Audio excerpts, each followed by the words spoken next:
Respected chairman साहब, मैं आपका शुक्रिया अदा करता हूं कि आपने हमें मौका दिया। मैं आसाम से AUDF पार्टी की तरफ से आया हूं और हम ये कहना चाहते हैं कि प्राइम प्रेसिडेंट ऑफ इंडिया के स्पीच को हम 100% सपोर्ट कर रहे हैं।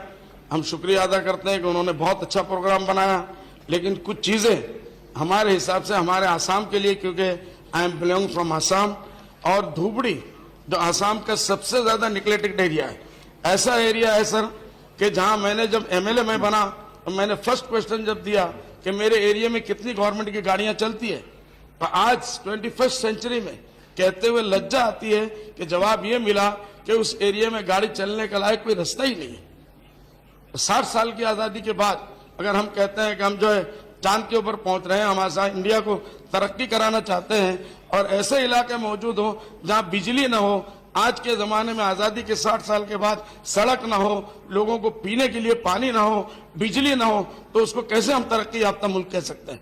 यकीनन प्राइम मिनिस्टर साहब बहुत अच्छे प्रोग्राम ले रहे हैं, बड़े अच्छे अच्छे प्रोग्राम्स हैं, लेकिन ये इम्प्लीमेंट अगर नहीं होंगे सर, अभी जैसे हमारे कश्मीरी भाई कह रहे थे, मैं 100% उनसे सहमत हूं कि जिस तरीके से, और ये एक कहानी नहीं है, ये घर घर की कहानी है, हर स्टेट की ये कहानी है, हर जगह।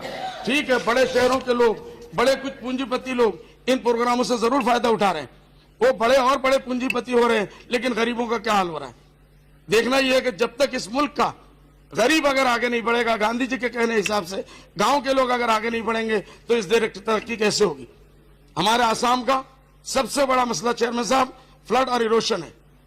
पूरा ब्रह्मपुत्र नदी ये हमारे आसाम के लिए देव बन चुका है, एक भूत की शक्ल इख्तियार कर चुका है। मेरा डिमांड है कि अगर वांग नदी चाइना में इसको प्रोटेक्ट करके चाइना गवर्नमेंट इसको बेहतर इस्तेमाल के लिए काम कर सकती है, वाई नॉट ब्रह्मपुत्र को हम क्यों नहीं कंट्रोल कर सकते हैं।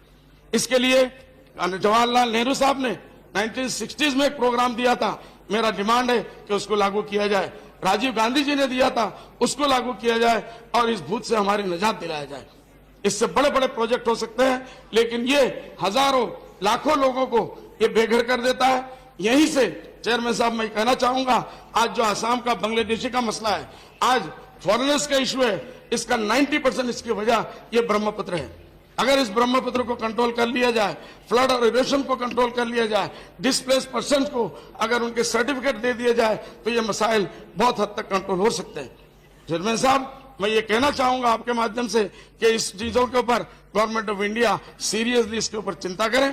दूसरी बात जो हमारे आसाम में है, मैं ये कहना चाहूंगा बड़े अफसोस के साथ कि सारी दुनिया, पूरे हिंदुस्तान में इंडस्ट्रियल डेवलपमेंट ग्रोथ के ऊपर हर रोज नए इंडस्ट्रीज बनते हैं। हमारे आसाम में लास्ट असेंबली में मैं था, हमारे इंडस्ट्रियल मिनिस्टर साहब ने यह कहा कि 19,000 से ज्यादा इंडस्ट्री आसाम में बंद हो चुकी है।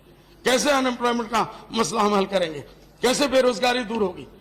माइनॉरिटीज की जहां तक बात आती है, तो हमारे आसाम में माइनॉरिटीज के अंदर टी गार्डन के लोग मुस्लिम माइनॉरिटी के बाद सबसे बड़े माइनॉरिटीज है। कुछ राजवंशी है, दिमासा है, कार्बी है, हमारे बंगाली भाई है, इनकी समस्याओं को कौन देखेगा। आज आसाम गवर्नमेंट ये कहती है कि हम तरक्की कर रहे हैं, आसाम गवर्नमेंट ये कहती है कि हम हर रोज आगे बढ़ रहे हैं। सिक्योरिटी का ये हाल है कि हम लोग घर से चीफ मिनिस्टर बाहर नहीं निकल सकते बगैर सिक्योरिटी के। आधे घंटे, आधे किलोमीटर के अंदर जहां चीफ मिनिस्टर रहते हैं वहां बम फटता है। बॉम्बे में 26/11 की घटना होती है। सेंट्रल गवर्नमेंट, मैं प्राइम मिनिस्टर साहब को मुबारकबाद दूंगा, उन्होंने एक्शन लिया। होम मिनिस्टर को उन्होंने मिनिस्टर से हटाया, महाराष्ट्र के चीफ मिनिस्टर को हटाया, वहां के ही मिनिस्टर को हटाया, लेकिन हमारे आसाम के चीफ मिनिस्टर साहब वो होम मिनिस्ट्री की गद्दी भी लिए हुए हैं और हर रोज बम फट रहे हैं। क्यों इन मसाइल को हल नहीं कर सकते। चेयरमैन साहब, मैं आपके जरिए से कहना चाहूंगा, अगर आसाम में आप शांति चाहते हैं, आसाम इस पूरे मुल्क के पिछड़े हुए नंबर 1 इलाकों के अंदर नाम अगर आता है तो आसाम का नाम आता है। करप्शन में अगर देखा जाए तो नंबर 1 आसाम का आता है। इंडस्ट्रियल डेवलपमेंट में बुराई का नाम अगर आता है तो आसाम का नाम आता है। तरक्की वहां होती है नीचे से, पूरी दुनिया की तरक्की होती है ऊपर से। मैं आपके माध्यम से ये कहना चाहूंगा कि हमारे इन मसाइल को आप लोग देखें, इनको सोचें और इनके ऊपर पूरे। दूसरी बात, वक्फ प्रॉपर्टी, हकीबुल हुसैन।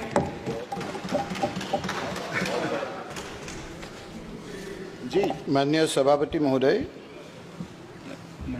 थोड़ा देर का आगे हमारा पार्टी ने हमको बोलने के लिए बोला कि अपने आप खेल का बारे में कुछ बोलना है,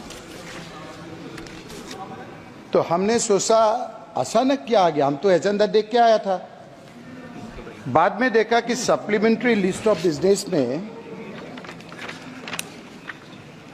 वन डिस्कशन अंडर रूल 193, वहाँ में लिखा है कि discussion on India's preparedness for the upcoming Olympic games.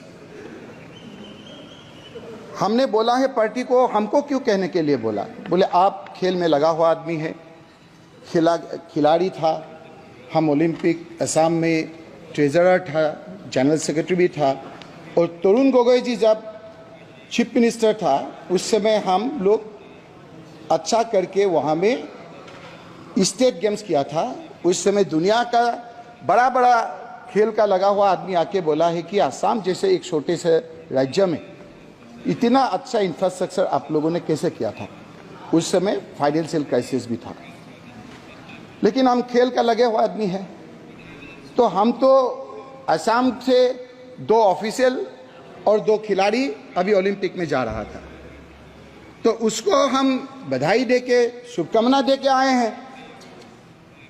तो यहाँ आके देखा है कि preparedness for the upcoming Olympic games, that means we are not prepared. सरकार को हम दरखास्त करना चाहते हैं, अनुरोध करना चाहते हैं, ये हेडलाइन थोड़ा गलत है नहीं क्या? देखिए तो थोड़ा तो ऐसा होना चाहिए नहीं क्या? The best wishes to the participants to the upcoming Olympic games. तो टीम जा रहा है, उसका बाद अभी अगर प्रिपेयर नहीं है, आजकल सोशल मीडिया में दुनिया देखेंगे तो क्या सोचेंगे जब हम लोग का यहाँ प्रिपेयर नहीं है हम लोग। इसीलिए हम आपका जरिए सरकार को दरखास्त करते हैं